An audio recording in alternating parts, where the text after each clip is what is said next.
Finovasta. Finance. Innovation. Wealth. Today, we're diving into a topic that can quite literally change the entire trajectory of your life: how to create a budget that actually works. Now, I know what you might be thinking, but mastering your money, it doesn't require complicated spreadsheets, a fancy degree in advanced finance, or hours of agonizing math. Seriously, what you really need is a clear blueprint, and that is exactly what we're going to build together today.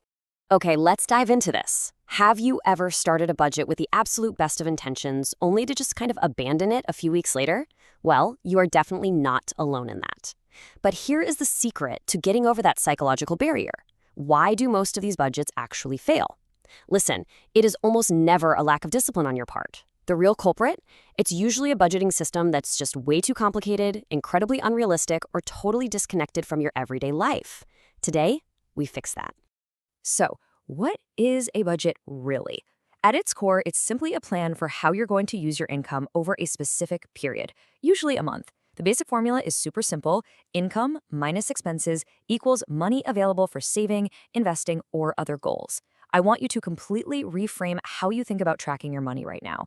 A budget is not a tool designed for restriction. It's not about forcing yourself to spend as little as humanly possible.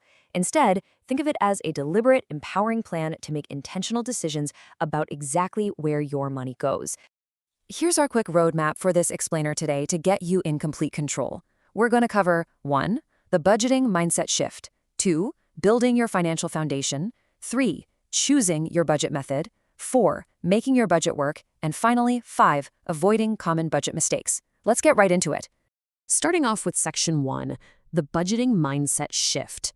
Before we even think about crunching numbers, we have to understand the true underlying purpose behind tracking our cash. Without this psychological foundation, the math just won't stick. So why is this so important? Well, tracking your expenses highlights exactly where your money is going. You'll quickly see how small, seemingly insignificant purchases, those daily coffees, really add up over time. But more importantly, a budget empowers you. It gives you realistic limits to avoid overspending, helps you build a crucial emergency fund for things like unexpected medical bills, and allows you to aggressively reduce debt. Once those basics are handled, your budget becomes the exact tool you use to start investing and funding your major life goals.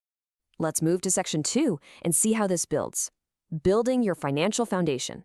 This is the first half of the practical blueprint for getting your finances completely organized.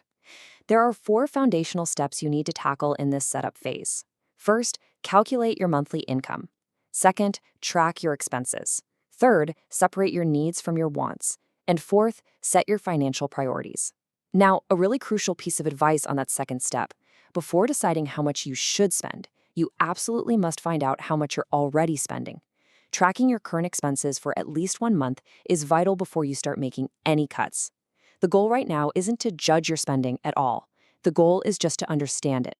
When you're calculating that monthly income, you've got to use your actual take-home pay. That's the money that hits your bank account after taxes and deductions. If you have a regular income, maybe from freelance work or commissions, always use a conservative estimate based on your recent months. For example, combining a $2,500 salary with some freelance and other income gives us a realistic $3,000 baseline. Your budget needs to be grounded in reality, not your absolute best-case scenario month. Next up, you have to master separating the needs from the wants. Needs are those absolute essentials required for basic living or important financial obligations. We're talking housing, utilities, basic groceries, insurance, and minimum debt payments. Wants, on the other hand, are your lifestyle upgrades: restaurants, streaming services, luxury items, vacations.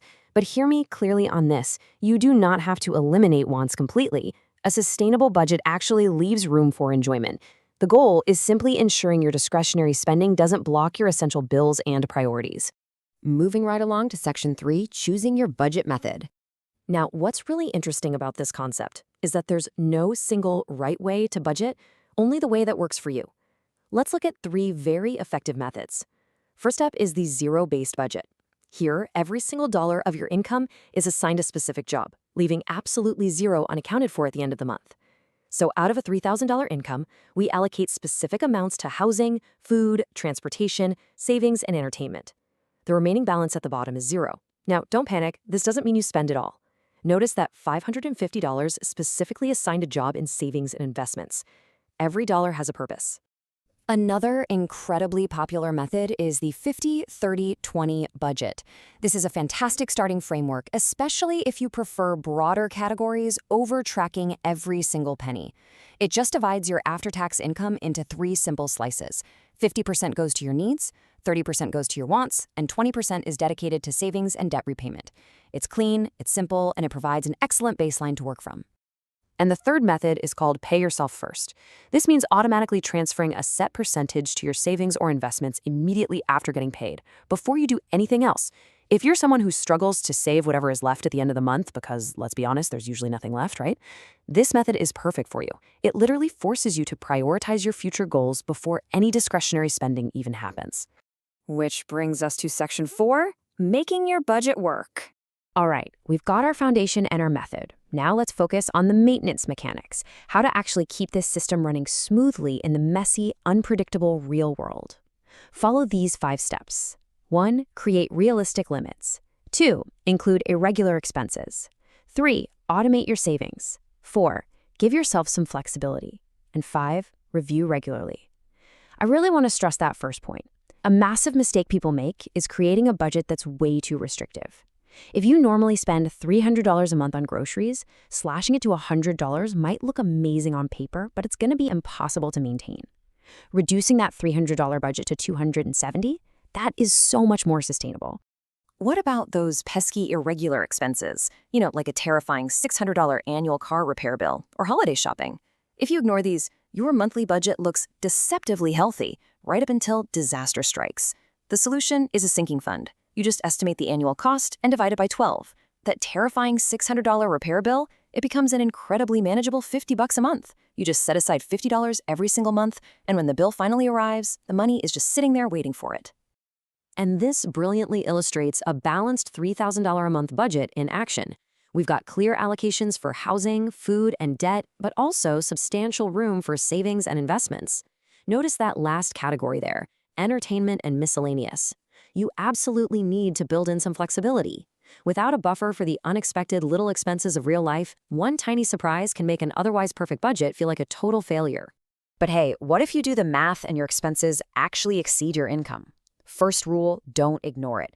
You have to take action to create a sustainable gap between what you earn and what you spend. Start by aggressively cutting unused subscriptions, excessive dining out, or services you just don't need. And if cutting expenses isn't enough, you've got to look at the other side of the equation. Building new income streams through freelancing, picking up extra shifts, or even selling unused items around the house. Finally, we arrive at section 5, avoiding common budget mistakes. Let's set up some defensive strategies against the psychological traps that can completely derail your progress. Let's rapid fire through these common pitfalls. First, trying to be perfect. Listen, one bad week of overspending does not mean failure. Just look at the overall trend. Second, forgetting small expenses like delivery fees or coffees. They add up fast, so track them. Third, making it way too complicated with dozens of micro-categories. Start broad. Fourth, treating savings as an afterthought. Fifth, and I cannot emphasize this enough, cutting out all entertainment. A budget that eliminates all fun is doomed to fail. And lastly, failing to adjust. As your income or life circumstances change, your budget has to evolve right along with you. So the crucial point is this. A successful budget is not about spending less on everything. It is about spending intentionally and making sure your money is working toward the life you want. You really need to re-anchor your mindset around this truth. Budgeting is ultimately about freedom, guys. It's a tool for directing your money toward the things that actually matter most to you, rather than constantly wondering where it all went at the end of the month. I want to leave you with this question. Which budgeting method will you start using to fund your dream life today? Will it be the precision of the zero-based budget, the simple balance of 50-30-20, or the future focus of paying yourself first? Pick a strategy, start tracking those expenses this month, and take immediate control of your cash flow. You've got the blueprint right in front of you. Now go build it.